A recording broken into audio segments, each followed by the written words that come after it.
ایک بہادر بیٹی کی اسلامی داستان۔ نائن پور ایک خوبصورت مگر روایتی گاؤں تھا جہاں لوگ پرانی رسومات کے قائل تھے۔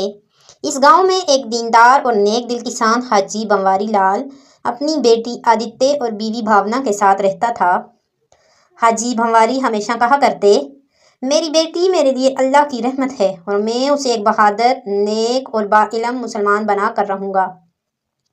لیکن گاؤں کے لوگ بیٹی کو بوجھ سمجھتے تھے اور کچھ لوگوں نے جب آدتیہ کی پیدائش پر افسوس کا اظہار کیا تو حاجی بنواری نے کہا تھا، جسے اللہ نے رحمت بنایا اسے میں زحمت کیسے سمجھوں۔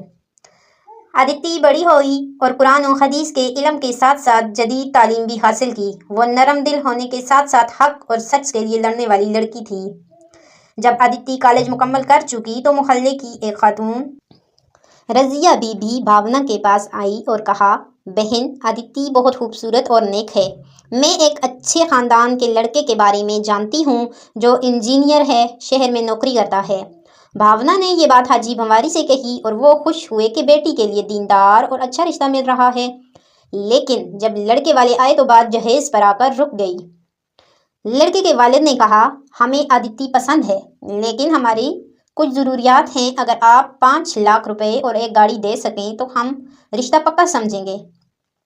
یہ سن کر حاجی بنواری کا چہرہ اتر گیا۔ وہ شریعت کے مطابق بیٹی کا نکاح کرنا چاہتے تھے مگر جہیز جیسی لعنت کو قبول نہیں کر سکتے تھے۔ آدتیہ نے یہ سب سنا اور اس کے دل میں غصے کے ساتھ ساتھ دکھ بھی تھا۔ وہ باپ کے پاس گئی اور کہا، ابا جان، اسلام میں نکاح ایک مقدس رشتہ ہے، نہ کہ تجارت۔ جو لوگ دولت کے لالچی ہوں وہ اچھے شوہر اور اچھے داماد کیسے بن سکتے ہیں؟ حاجی بنواری خاموش تھے مگر وہ بھی جانتے تھے کہ آدتیہ سچ کہہ رہی ہے۔ لڑکے والوں نے جب یہ دیکھا کہ حاجی بنواری پیسے دینے میں ہچکچا رہا ہے تو انہوں نے دباؤ ڈالنا شروع کر دیا۔ وہ بار بار تقاضا کرنے لگے اور کہنے لگے، اگر لڑکی کے ماں باپ کو عزت چاہیے تو انہیں ہمارے معیار کے مطابق خرچ کرنا ہوگا۔ یہ بات سن کر آدتیہ نے فوراً اعلان کر دیا، میں ایسے لالچی لوگوں کے ساتھ شادی نہیں کروں گی۔ قرآن کہتا ہے کہ اللہ انصاف کرنے والوں کے ساتھ ہے اور میں کسی ایسے شخص کے ساتھ نکاح نہیں کر سکتی جو مال کے لیے ایمان بیچ دے۔ یہ کہہ کر آدتیہ اندر چلی گئی اور لڑکے والے حیران رہ گئے۔ حاجی بنواری نے بھی فخریہ انداز میں بیٹی کے فیصلے کی تائید کی اور رشتہ ختم کر دیا۔ چند دن بعد لڑکے والوں نے دھمکی دی کہ اگر حاجی بنواری نے ان کی بے عزتی کی ہے تو وہ ان کا جینا مشکل کر دیں گے۔ کچھ لوگوں نے حاجی بنواری کو مشورہ دیا کہ وہ بیٹی کی شادی کر کے معاملہ ختم کریں، لیکن آدتیہ نے قرآن کی آیت پڑھی، اور جو اللہ سے ڈرتا ہے اللہ اس کے لیے راستہ نکال دیتا ہے اور اسے ایسی جگہ سے رزق دیتا ہے جہاں سے وہ گمان بھی نہیں کرتا۔ چند ہفتے بعد گاؤں کے ایک نیک اور دیندار نوجوان جو کہ مدرسے سے فارغ التحصیل تھا اور ایمانداری سے کاروبار کر رہا تھا، اس نے حاجی بنواری سے کہا، حاجی صاحب، اگر آپ اجازت دیں تو میں آدتیہ سے نکاح کرنا چاہتا ہوں اور مجھے کسی جہیز کی ضرورت نہیں۔ میں چاہتا ہوں کہ ہمارا نکاح نبی کریم صلی اللہ علیہ وسلم کی سنت کے مطابق ہو۔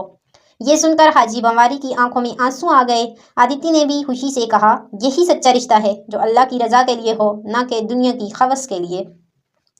سادہ مگر مبارک نکاح ہوا جس میں کوئی فضول خرچی نہ تھی اور آدتیہ ایک خوشحال اور دیندار زندگی گزارنے لگی۔